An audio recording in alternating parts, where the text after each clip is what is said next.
Tant que tu n'apprends pas à laisser Dieu faire, Dieu te laissera toujours faire jusqu'à ce que tu comprennes. Il est parfois bien de perdre le contrôle de la situation pour que Dieu prenne le contrôle de la situation. Donc il est moins grave de perdre que de se perdre, car c'est en perdant une bataille qu'on trouve une nouvelle façon de gagner le combat. Donc il y a encore de l'espoir. Tant que Jésus vit pour toi, ce n'est plus ton combat. Donc Dieu n'est pas obligé de composer avec toi parce qu'il ne t'a pas promis une vie de facilité, mais il t'a donné sa présence. Quand on compte sur Dieu et dépend de sa parole, on ne s'attend pas à la facilité, mais on se sent à l'aise dans l'épreuve. Car l'épreuve nourrit la foi et la foi nourrit Dieu. Donc ils ne pourront jamais affamer quelqu'un que Dieu a nourri. Ce n'est pas parce que ça ne marche pas pour toi que Dieu n'aime pas ta démarche. Même si le temps présent ne témoigne pas de toi, sache qu'il y a une fin qui t'attend. Tu es plus grand que ton aujourd'hui. Même si le temps est contre toi, ce que tu vis aujourd'hui, ce n'est pas ce que tu seras demain. Car la personne à la promesse n'est pas la même personne au stade de l'accomplissement. Donc ce n'est pas parce que tu ne comprends pas que Dieu ne sait pas ce qu'il fait, parce qu'il ne se trompe jamais sur ce qu'il fait. Donc s'inquiéter paraît arrogant, c'est de l'orgueil selon Dieu, car Dieu sait ce qu'il fait, bien-aimé. C'est refuser la porte ouverte que Dieu a mise devant toi, que personne ne peut refermer. Donc désespérer, c'est refuser la vie que Dieu vous donne. Alors apprécie ce que Dieu t'a donné, même si le Seigneur n'est encore rien dit. Mais je sais que tu dois garder ce qu'il t'a dit. Il est impossible pour un réfugié de se retrouver à la royauté, car la royauté ne se vit pas à l'extérieur du royaume, mais plutôt à l'intérieur du royaume, dans sa parole. Donc Dieu ne fonctionne pas en dehors de sa parole, car Dieu ne se trouve pas à la parole, mais plutôt dans sa parole.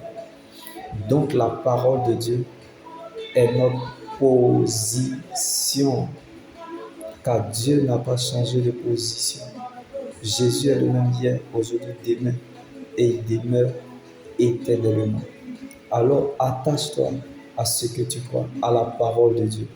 Tant que tu peux faire des efforts, te défendre, te débrouiller, Dieu n'interviendra pas. Tant que tu gardes la couronne, le règne de Dieu ne descendra pas sur toi. Car le règne de Dieu descend toujours dans la vie de celui qui fait porter à Dieu sa couronne. Donc vivre la volonté de Dieu, c'est aussi accepter de vivre sans réponse de Dieu à l'instant T. Car il y a des questions qui n'auront jamais de réponse parce que nous sommes sélectionnés par Dieu. Donc tu es éprouvé parce que tu es connu de Dieu. Car la foi commence là où la volonté de Dieu est connue. Quand rien ne marchait pour David dans la vallée, c'est parce que Dieu aimait sa démarche. Donc ce que tu n'as pas encore vu dans la vallée, Dieu l'a déjà prévu à la royauté. Donc la fête changera de camp. Lorsque le Dieu que nous servons t'attend à la sortie de l'épreuve, l'arrivée est certaine.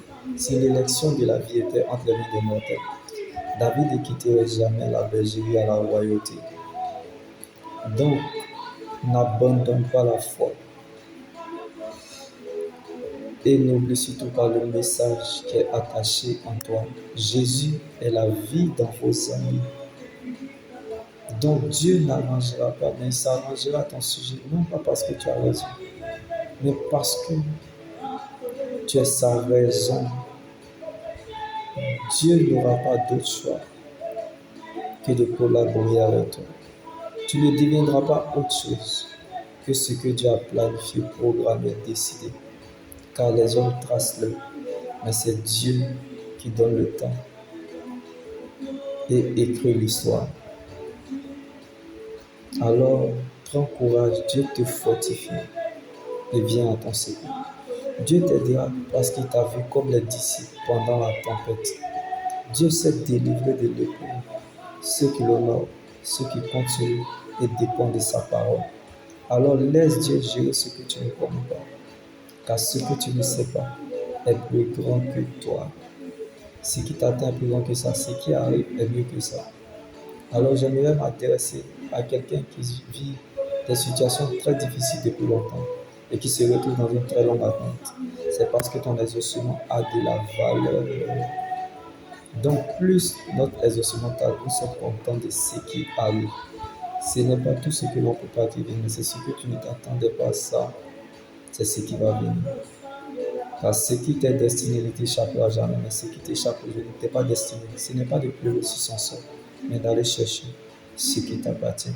Jésus, sa présence dans la vie, est la chose la plus importante que Dieu donne à une personne. Alors, bien-aimé, que la joie du Seigneur soit ta force et ton partage. Car l'Éternel t'occupe en déversant la joie dans ton cœur. Que Dieu prenne donc la forme de ce qui te manque. Là où c'est toute ta richesse, c'est là où c'est tout ton cœur. Mettons la caméra sur Jésus, là où est ta foi et ta victoire.